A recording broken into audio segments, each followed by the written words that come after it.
So I've always wanted to tell the story of like the magic potion and how this thing even like happened. So I'm gonna start like from like I guess the beginning. I've always, since forever, I've always been very creative, worked with my hands. Like it's been my outlet, my way of, obviously my way of expressing, my way of feeling.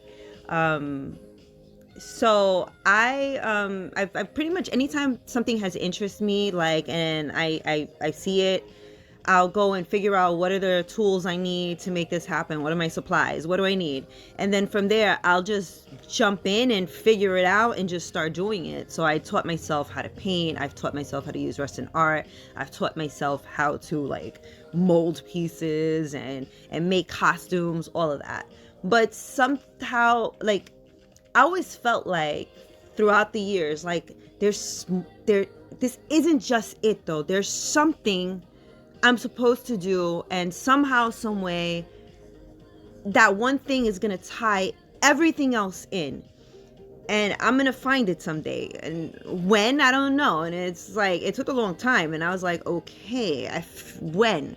Anyway, so I did actually kind of choose a career path that I felt allowed me to be a little creative, and also be in things that I love. I love beauty stuff, I love skincare. I love all those things. So I actually first started in the fashion industry.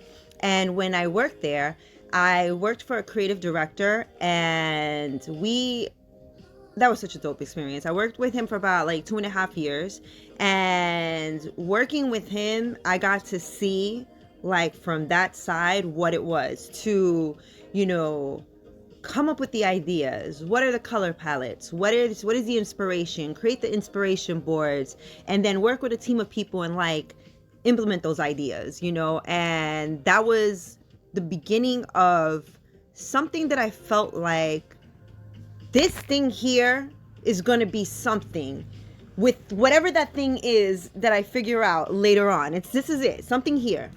And then after that, I actually ended up going to a sister company, and I worked there for a little bit, but I realized that I don't want to be a designer. I feel like I don't want to end up doing just that. So I ended up leaving, and then eventually I found myself in the beauty industry, and that was awesome. But at some point I felt that I did kind of need something else. And I think I said that story a few days ago. So let's stop there for a second. We're gonna talk about the magic stuff. So I've always been very, very into spirituality. I can't really say that I'm a religious person. I'm not. I've been very, very open-minded. If something feels right to me from whatever area it is, then I will apply it to my life, and that's how I've been able to find what helps me believe in that higher power, because I 100% believe in God.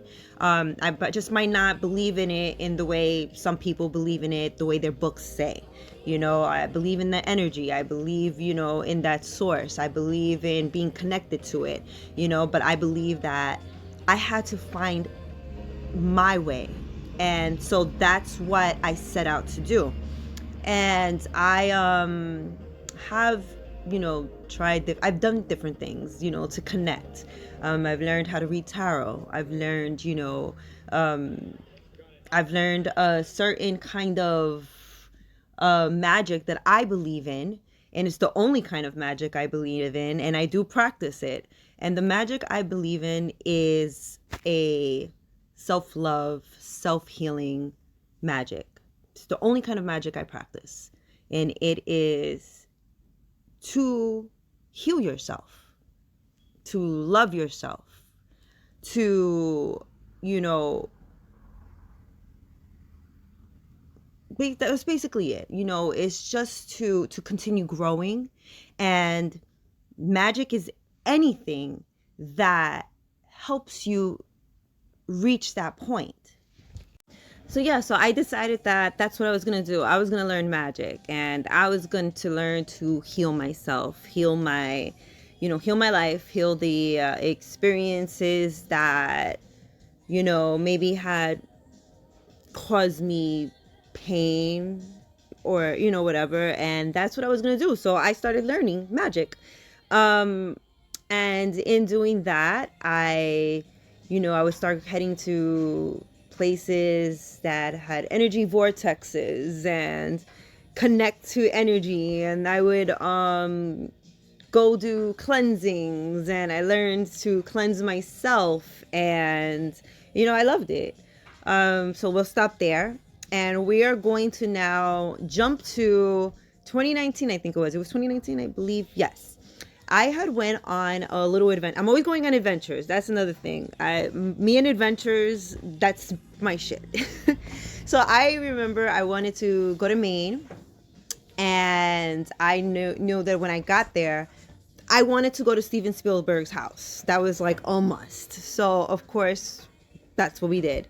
And I went with a great friend, that this friend is actually the inspiration behind the idea for my men's collection, because this friend of mine had a beard from here to like here that I had never seen before. Anytime we went anywhere, everybody was like, your beard. And I was like, yeah, your beard is fucking dope. But whatever. At that moment, though, I didn't know, the magic potion yet. Anyway, being the daredevil that I am, I wanted to go on a whitewater rafting, adventure. And this friend, that wasn't something that they did, but somehow I convinced them, because you didn't have a choice. We are out here and we're going to do this thing. So it just so happened to be that on that day, the rapids were stronger than normal. They were already a category 5, and in rapids, they don't count anything beyond category 5. It's like once you hit category 5, it doesn't matter after that, because it's already going to be wild and crazy. So I was so hyped. And we get on this thing, and I remember we had about an hour of instruction of just them telling us, in the event that the raft flips over, this is what you do. And I remember he like in and out, I'm hearing things, and I'm like, and I remember the instructor saying, things like swim to preserve life. And, if you find yourself in on the river, you're going to be flying. You have to throw your legs in front of you. So if you crash into a rock, you can stop the impact. And then I remember them saying, if you find yourself that the raft has flipped over and you're under the raft, you're going to realize there's no air in there. And so what you have to do is you have to immediately push yourself under. And when you push yourself under, the next thing you're going to see is you're going to come up and you're going to be on a raging river. And that's when the preserve life kicks in, and you get yourself to whatever you can grab. If you see a raft, you swim to that raft with everything in you. And I was like, well, okay, I didn't imagine that we would be on this raft, and I'm flying. I'm loving it. I'm like, yes, I have video. I'll probably post that. And next thing you know, I remember the instructor, he was calling these certain commands, and I felt like, okay, we're hitting these things hard. And I felt like these people that I'm on this raft with are freaking slow. They're not like doing. And I knew that there was one command that he said. And in that moment, I knew, I was like, too late. He called it too late. And when he called it too late, I don't remember what the other command was, but that other command was to let us know we are flipping over, grab the rope, and hold on. And in that moment, I was like, oh shit, everything that they just said is happening. And as we flipped over, I'm under the raft, there's no air. And I had a complete panic attack because, who wouldn't? And then it snapped. In that moment, I was like, I'm going to die. I'm dying. I'm going to die right now. And then it snapped. and I pushed myself underneath, and everything that they said happened. I'm there on a raging river in freaking in Maine, and it's category 5, roaring rapids, and I'm literally free flying down a damn river. And that preserved life kicked in. And I saw a raft, and I've never swam as hard as I'm also, here's another thing. I'm actually a really good swimmer, because when I was about, I think I was like about 7 years old, I actually almost drowned, and I was pulled out and given, CPR to kind of bring me back. And after that, I actually taught myself how to swim. So I was already a really good swimmer, and I saw that raft, and I swam for my freaking life, and I was actually the first one to make it to the raft. Other people, I didn't know what was happening, but they were being pulled. Like there were other rafts with us, so they were pulling them off. I made it to the raft, and when he looked at me and I looked at him, I saw in his eyes that, yeah, this is serious business, what just happened here. And he pulls me up, and the raft is still flipped over. So we're still flying down this freaking river with no grasp. It's slippery as hell. And I'm just like, oh my God. Then finally at that point, everything just blanked out for me. People were pulled, and we were able to get the rafts over to a side. We were able to get past that point, and it was like it all kicked in. Like, wow. The instructor, he was in a state of shock, and it was his first time that his raft had flipped. And so he needed a moment, and everybody was like, okay, that was wild. And so we took about an hour, and we just kind of like stayed to the side. And then it was time the only way to get back was to continue on the river. But at that point, the river was, we were past the rapids. So they had some kayaks to inflate, and it was like about 3 or 4 of them. And so they were like, does anybody want to take a kayak, and do the rest? And even though I was on the raft that flipped over, my hand was like, I want to go. So I jumped on this kayak, and I was down the rest of the most beautiful river scene ever. It was like the sky was just beautiful. And, I went down that rapid, and like, I just like beat death for the second time in my life by water. And that was that moment. I remember after that trip, I came home, and it all came to me exactly what I was supposed to do with the magic potion. And in that moment, I remember I told my friend, I was like, I know what I'm supposed to do. I know exactly what I'm supposed to do. And I opened up my laptop, and I went to work, and I created literally the entire foundation for the magic potion. It all came to me. I knew exactly, and I put together like a 60-page slide, of full details. I was doing my research, all the things that I had already knew from working in the industry. I started creating what can it look like all this stuff. And yeah, that's basically my car alarm, because I don't know what, I guess like a cat just walked by or something, who knows. So that's basically when the moment of the magic potion idea came to mind.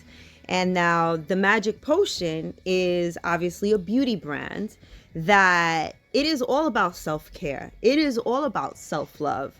I did so much research on these different herbs and, these different traditions from different, countries, ancient, rituals, and I applied those to my formulas, and everything is to heal your skin.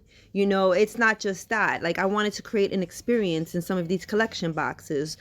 My goal was not to only create products. My goal was to create products that fit the criteria.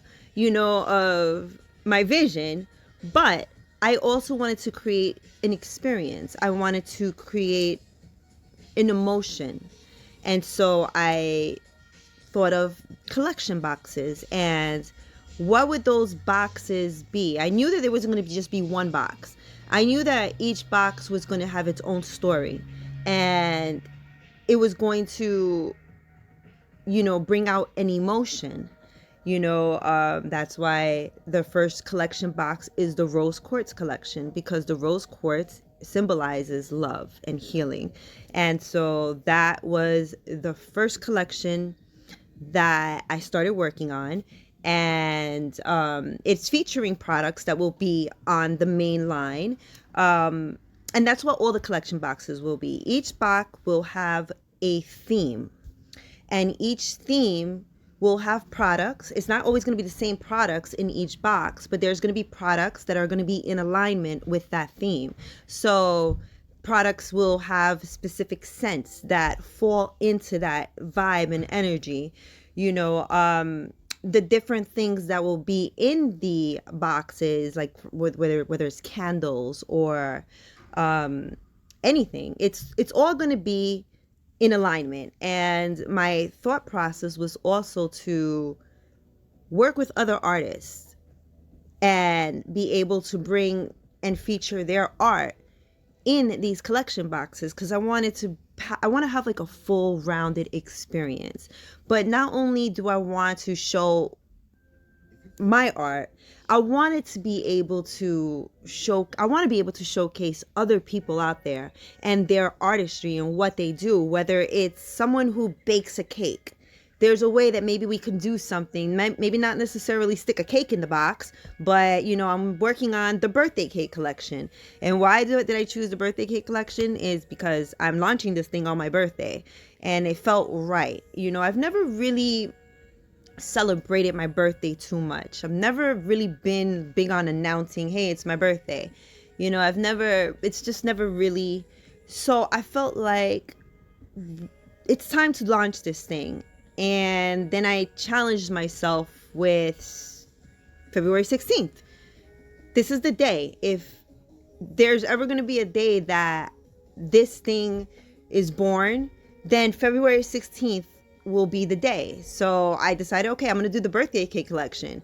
And so with something like that, I want to work with people who they create cakes and they create goodies, and and we can figure out somehow, some way of getting that into the box and being able to give that to people, along with my products and the theme and the feeling, and there's so many other themes and ideas that I have that I haven't started yet, but the ideas are endless. And this is how I am able to express myself entirely.